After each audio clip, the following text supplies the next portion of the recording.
died halfway. And so we went and got it. And we went as we were originally the same brother.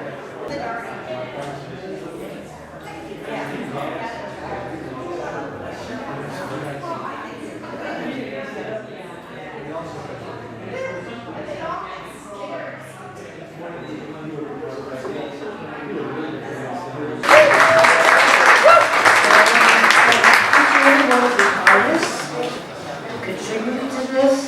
Many of them lost everything in the fire. And these are artists from our community, from Sonoma County, Napa County.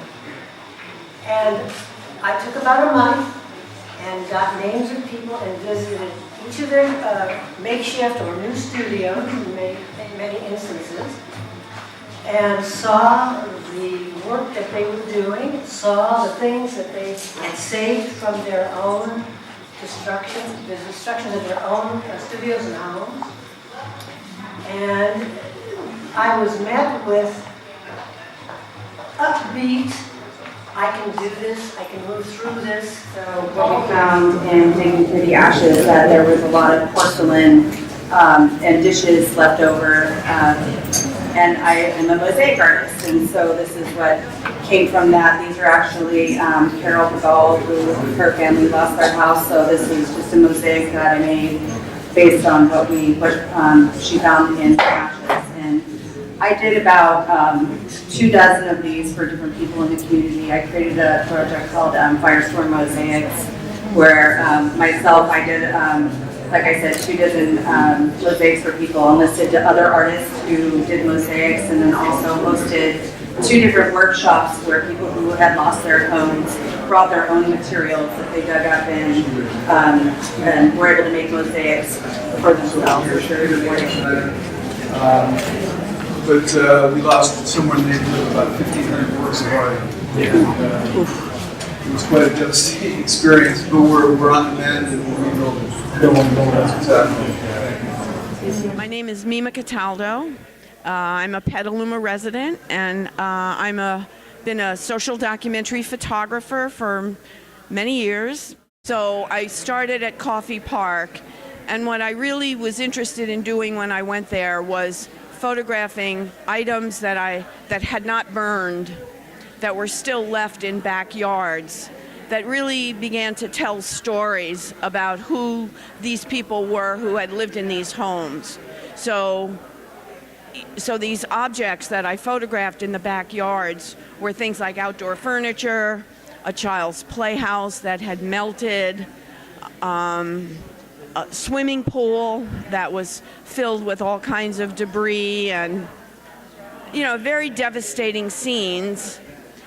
But I always thought about the people who had been living in these homes, and this was what they had lost, and this is what was left.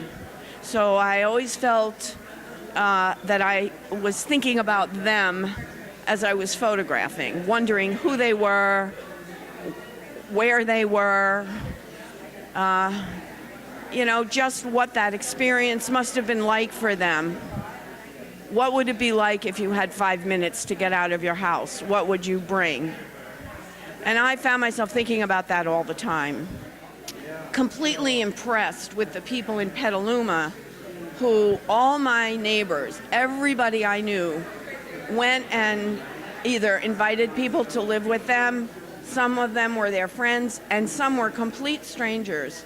And they invited people to live in their houses until they could get themselves back on their feet. So I thought that was amazing. My name is Karen Lynn Ingalls, and these are the paintings that I made after the fire. I was very lucky to have a studio in Franz Valley. I had half of an old chicken barn. It was 800 square feet with skylights, and it burned when the fire came over the hill. My friends who had the ranch, it was on their ranch, they lost everything. They lost 3 houses and 5 barns. His family had had it for over 100 years. But when I was finally able to come back, it was almost at the end of October because they didn't let anybody back there. I found what was left.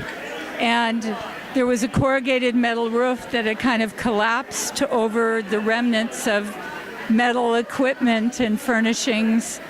And as I walked around, I saw fragments of my canvases in the ashes. So you can see those here in the paintings.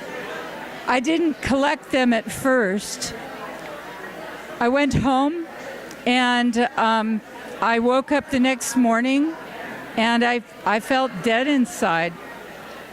But then I got a phone call from a friend. The local coffee shop was wondering if I would put something up because somebody had backed out of a show they were going to do. So I said, I'll do it for next month.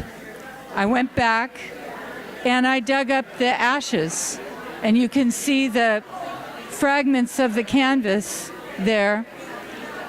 I mixed them with acrylic medium and made new paintings. I got the compositions from taking photographs of the melted metal roof. And I could see patterns there that looked like a horizon, looked like trees. And that's where I got the essences of these compositions.